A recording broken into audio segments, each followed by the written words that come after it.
What's up, everybody? Hey, I'm back. We're doing the 5.0 Speedmaster intake.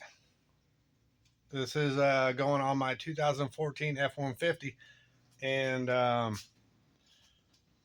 just wanted to do a video on it because I haven't seen any of these on any YouTube videos.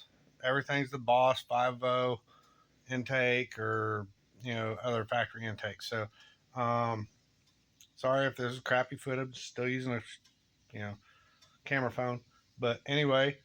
This is what so far I've had to do. You can see the hole on this side. This is for the vacuum, and here's what it's going to look like. I got the AN fitting. It's a 45.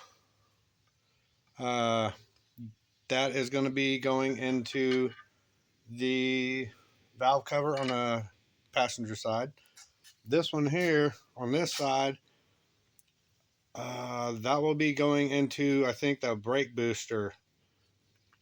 The other, if I am correct, I might have got these switched, but the other valve cover line comes off and goes to the cold air intake,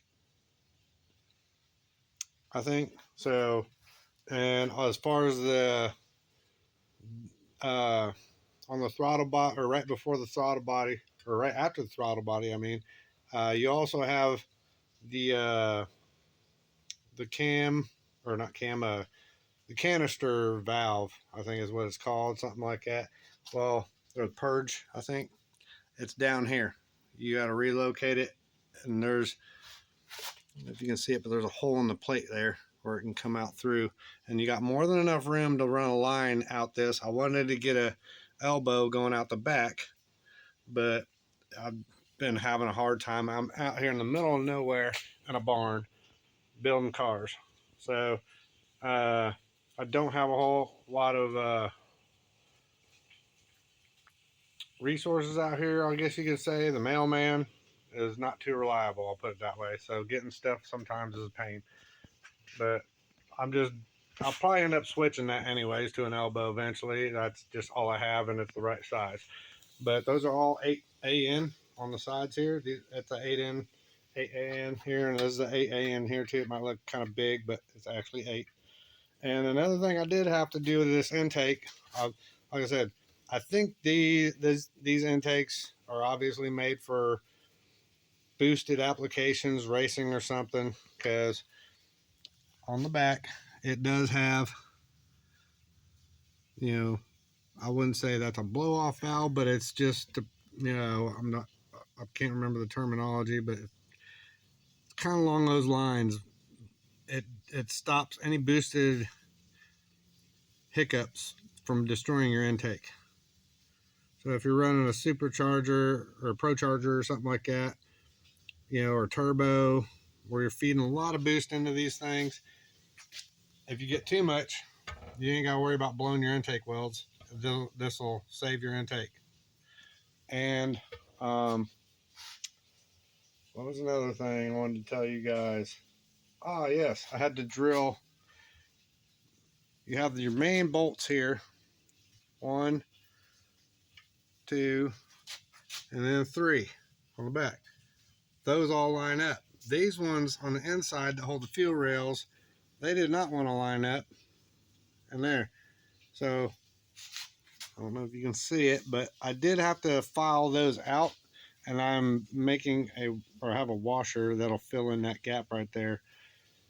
So I did have to modify the fuel rails, and here's the fuel rails that came with it. They're nice billet ones too. Fuel line, all that looked good. They were threaded on top. These holes here were just threaded. They didn't go all the way through to the heads like the factory intakes do. And I felt like just having the other 3 bolts down the side wasn't going to be enough. So I decided to drill these out, and then realized they don't line up with the factory holes. They were off about maybe 3/8 of an inch. So I had to file them out to fit. And now they go all the way through. But then you also have a spacer that lays on top in that groove, or it did. So now it's going to sit back further. it just complicated things. It's a little bit of fudging, but and this intake, if you're not familiar, like I said, it's for the 5.0 Coyote, and for the most part, it does line up, except for these ports too. But on the factory head, these still everything lines up as far as the outside edge here. I don't know if I'm not familiar with the head design on all this stuff. If that might have been like a more performance head that has that design on the bottom, I don't know.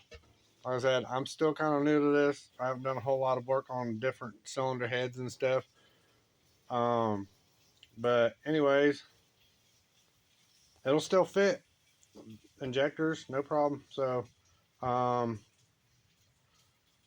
had to mill out some stuff right here on the edge and also over here for coolant. The coolant lines, hard lines. This is the thermostat housing, or not thermostat, but it looks like a thermostat housing anyway. But anyway, just stuff like that. Everything else seems to be okay. But hopefully I'll have this mounted by this weekend and all the other lines hooked up, and we'll be starting the F-150 up here soon. Other than that, I know there's not a lot of subscribers. I'm just posting this stuff because I have nothing else to do. So hopefully somebody can use this video or might be interested in a different option for the intake. But you can get these on AutoZone website. It is about double, almost double the price of the Boss intake. But it comes with fuel rails and everything too. So, and there is a little bit of modification that needs done, and that's the stuff I just showed you. So, anyhow, that's for the F-150. I don't know about the Mustang. So, Mustang boys, I have no idea. But that's what I did for my F-150 to get it modified, and it's a Speedmaster. So, anyhow, thank you guys. Like, subscribe, comment, whatever. Any questions, anything else. Talk to y'all later. Bye.